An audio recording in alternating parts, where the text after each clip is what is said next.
In February of this year, China bought more silver than any country has ever purchased in a single month in recorded history. Not during a war, not during a supply emergency, not during a price breakout, during a crash. Silver had just fallen from $121 an ounce all the way down to the low 70s, a 40% collapse in roughly 6 weeks. And China did not slow down. They accelerated. Chinese customs data shows approximately 470 metric tons imported in February alone, and 790 metric tons across the first 2 months of the year combined. That is not elevated demand. That is the highest February import figure ever recorded, and it happened while prices were in free fall. Now here's the question that mainstream finance is not asking. Rational buyers do not aggressively accumulate an asset that is down 40% unless they believe the price is wrong. China was buying at $90. They were buying at $80. They were buying at $72. They increased purchases as the price fell. That is not panic buying, and it is not retail speculation. That is strategic accumulation at scale. So the real question is not what happened to the price. The real question is what China sees that the market has not yet priced in. And to answer that, you have to understand how this market actually works beneath the surface, because what you are watching right now is not a normal commodity correction. It is the early stage of a structural break. Most people who followed this story got the surface level explanation. Silver ran up too fast. The Iran conflict pushed oil higher. Inflation expectations ticked up. The Federal Reserve pushed rate cuts further into the future. The dollar strengthened, real yields rose, and silver, which pays no interest and generates no yield, corrected. That explanation is technically accurate, but it does not explain the behavior. And in markets, behavior is everything, because the price tells you what the last transaction was. Behavior tells you what the most informed participants actually believe. And what the most informed participants are doing right now with their own capital at scale in the physical market is buying, not into strength, into weakness. Goldman Sachs put out a note in January that most investors ignored, and it now looks like one of the most consequential pieces of research published this entire cycle. They warned that China's export controls on silver, which took effect January 1st, could fragment the global market into what they called regional supply islands. Here is what that means in plain terms. China is not just the world's largest silver importer, it is also one of the world's largest silver refiners and processors. When China restricts exports to a limited number of licensed firms, it is not simply reducing outbound supply. It is controlling who gets access to refined, deliverable metal at scale. So you now have a situation where China is simultaneously pulling physical silver into its domestic market while tightening the gate on how much leaves. That is not a free market operating normally. That is a controlled flow system. And when supply cannot move freely across regions, prices stop being uniform. You get divergence, you get premiums, you get signals that the quoted global price is no longer reflecting what it actually costs to obtain physical metal. In Hong Kong, large silver bars were trading at premiums as high as $8 per ounce over the London benchmark during this very decline. $8 over spot. That number matters because historically Hong Kong trades at a discount, not a premium. A premium of that size tells you one thing with clarity. Someone needed immediate delivery, could not source it at the market price, and was willing to pay significantly above the quoted global price to get it. That is not speculation. That is urgency. And urgency in a commodity market is one of the most important signals you can observe, because it means the paper price and the physical reality have begun to diverge. Now layer in what was happening on the demand side simultaneously, because this is where the story becomes genuinely asymmetric. China's solar manufacturing sector was front-loading silver purchases ahead of a policy change that removed certain export tax rebates starting April 1st.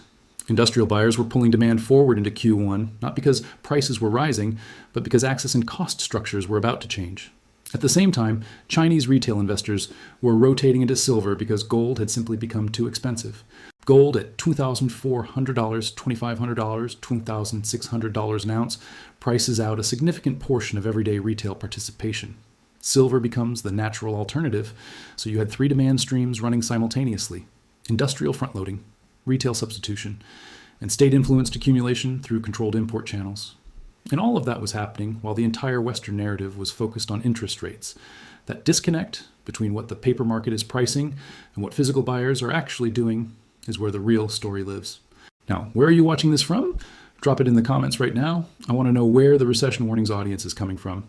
And if this is your first time here, the kind of analysis you just heard is exactly what this channel does. Now let's keep going, because it gets more serious from here. Let's bring in India, because this is the development that most Western investors have not fully processed, and it changes the global flow of silver in a very real way. On April 1st, the Indian government issued an immediate restriction on silver imports under a specific trade classification covering refined silver products. There was no transition period, no grace window, no exemption for goods already in transit. If a trader had wired payment in March and the shipment had not yet docked, it was restricted. That is not a routine policy adjustment, that is an emergency brake pulled at full speed. The official explanation was that traders were exploiting free trade agreements, particularly routing silver through countries like Thailand with minimal value addition to take advantage of preferential tariffs. That is a plausible justification. Governments do not invent these administrative problems from nothing. But here is what matters more than the stated reason: the timing. India moves to restrict silver imports 1 week after China posts an 8-year high in monthly imports and a record February figure. Think carefully about what that combination does to global supply distribution. China is pulling metal in. India is restricting inflows of finished silver products. That does not reduce demand. It redirects it. It forces internal sourcing, recycling, and alternative procurement strategies. It tightens availability in certain segments of the market while increasing pressure on others. When two of the largest silver-consuming nations on Earth simultaneously change how metal crosses their borders, you are no longer dealing with a simple supply and demand equation. You're dealing with a geopolitical commodity, one where the rules of access are being rewritten in real time, and the price on your screen may be the last thing that adjusts. Now let's talk about what Wall Street is actually saying, because the level of disagreement right now is one of the most extreme across major institutions I have ever seen. And it tells you something important about how uncertain this moment really is. TD Securities is projecting an average silver price of $44.25 for 2026. From current levels, that implies a sustained move significantly lower for most of the remaining year.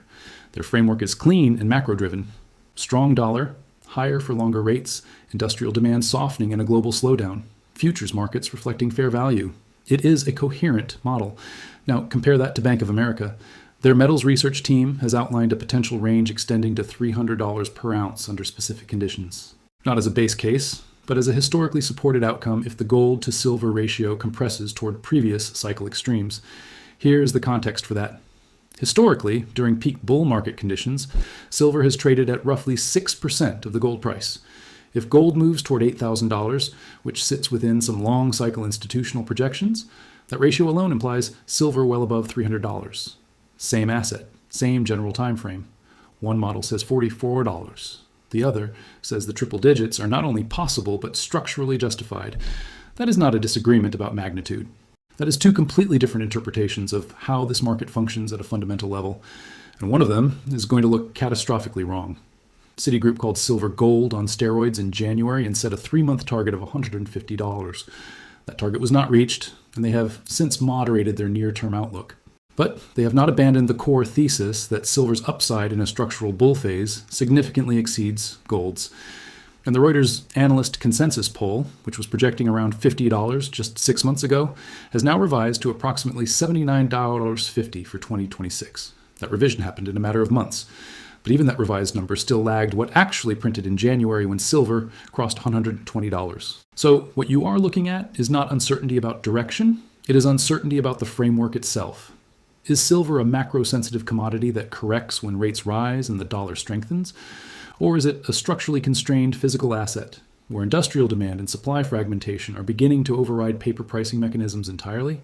Because depending on which model is correct, the current price is either 40% too high or 200% too low. That is not a normal range of analyst disagreement. That is a market that has not yet decided what it is, and markets that have not decided what they are tend to resolve that uncertainty violently, not gradually. Not in an orderly re-rating, vertically. That is exactly what happened between September 2025 and January 2026, when silver moved from $40 to $121 in roughly 3.5 months.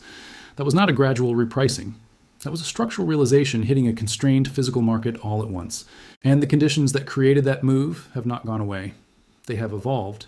Because while the conversation is focused on the last 6 weeks of price action, the real drivers of the next move are already being positioned for, and almost none of them are visible in the daily chart. There is a number that almost no one in mainstream finance is discussing right now, and it may be the single most important variable in the long-term silver equation: 1 kilogram. That is, how much silver is required in the next generation of solid-state electric vehicle batteries being developed by Samsung. Not 50 grams, not 100 grams, 1,000 grams of silver per battery pack. To understand why that changes everything, you need the baseline. A conventional lithium-ion EV battery uses roughly 25 to 50 grams of silver, mostly in battery management electronics. Silver in those systems is peripheral. It is not a core material. Samsung's solid-state design changes that relationship entirely.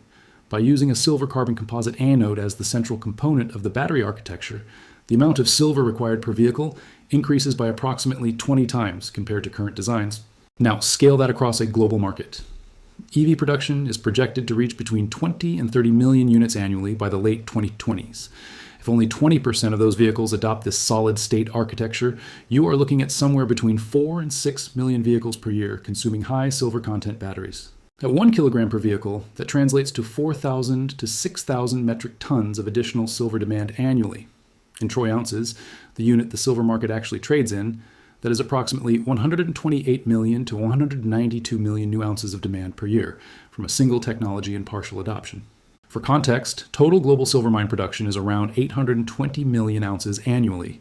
So a 20% adoption rate of one battery technology from one manufacturer adds between 15% and 23% to total annual global demand.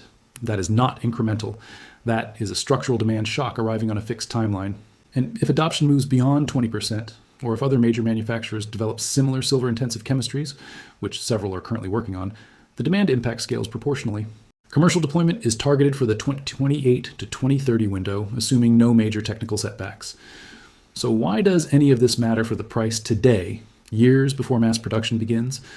Because markets do not wait for demand to physically arrive. They move when participants begin positioning for that demand.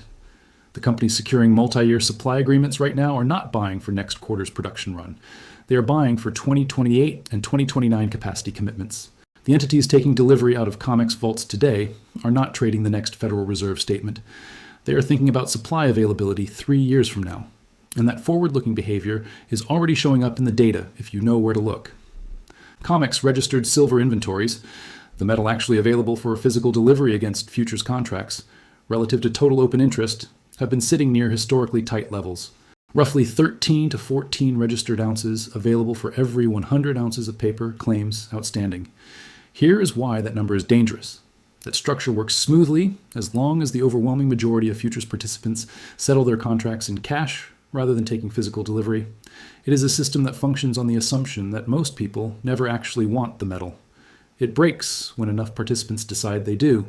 And when you layer on everything already described, China importing record volumes during a price decline, India restricting inflows, regional spot premiums emerging, and long-term industrial demand entering a phase of permanent structural expansion, you begin to see the pressure accumulating beneath the surface of a market that still looks calm on the price chart. The paper market can suppress the quoted price temporarily. It cannot manufacture physical silver, and at some point those two realities have to reconcile. Now, there is real risk on the other side of this trade, and ignoring it would be a mistake. The macro environment is not providing a short-term tailwind. The latest non-farm payrolls report came in at 178,000 jobs against a consensus expectation of around 60,000. That is a significant upside surprise, and it reinforces the narrative that the U.S. labor market remains fundamentally resilient. A resilient labor market gives the Federal Reserve less urgency to cut interest rates. Higher for longer rates means sustained upward pressure on real yields, and rising real yields are historically one of the most reliable headwinds for precious metals, including silver. If inflation data, particularly the PCE measure the Fed watches most closely, shows reacceleration driven by energy prices, that dynamic becomes even more constraining in the near term. In that scenario, silver retesting lower levels is not a remote outcome. The $70 support zone is technically significant, and a sustained break below that level opens a path toward the 200-day moving average in the low 60s. Those are not hypothetical numbers. They're levels that would be structurally relevant in a continued dollar strength rate pressure environment. That risk is real, and anyone positioning in silver without acknowledging it is not analyzing the situation. They are rationalizing a bias. But here is the asymmetry that makes this situation unlike most commodity setups. The bullish trigger does not require a perfect macro environment. It does not require inflation to surge or the Fed to capitulate immediately. It requires a change in narrative. A ceasefire or credible de-escalation in the Iran conflict would immediately shift expectations around oil prices, inflation trajectory, and monetary policy flexibility. Oil falls. Inflation expectations ease. The Fed regains room to move. The dollar softens. And in that environment, a market that is already structurally tight on the physical side with record import demand and thinning registered inventories, does not need much additional pressure to accelerate sharply higher, because the compression is already there. The narrative shift is simply the release valve. And the participants who matter most in this market, the ones taking physical delivery, the ones importing hundreds of tons into a falling price, the ones securing multi-year supply agreements, are not positioned for a return to $40. Their behavior communicates something that no analyst forecast can. 2 years ago, silver was trading at $29. The participants who understood the physical supply constraints, the industrial demand trajectory, and the structural deficits that were building were accumulating at those levels. They held through the move from $29 to $121. They did not distribute aggressively into that strength, and they are buying again into this weakness. Not because they are stubborn, because their model has not changed, because the fundamentals that drove the first move have not been resolved. They have deepened. Price is a reflection of the last transaction. Behavior is a reflection of conviction. And the highest conviction participants in this market are not behaving like an asset heading back to $40. They are behaving like an asset in the early stages of a repricing that the paper market has not yet fully accepted. The market has not decided which framework is correct, but it will. And when it does, history suggests it will not move slowly, it will not ask for permission, and it will not wait for the consensus to catch up. The question is not whether this resolves. The question is which side of that resolution you are on when it happens.